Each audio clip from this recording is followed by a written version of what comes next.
بسم الله الرحمن الرحيم قل أعوذ برب الفلق من شر ما خلق ومن شر غاسق إذا وقب ومن شر النفاثات في العقد ومن شر حاسد إذا حسد بسم الله الرحمن الرحيم قل أعوذ برب الناس ملك الناس إله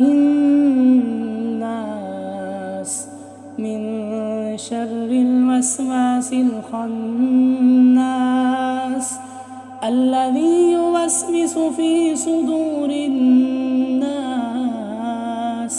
من الجن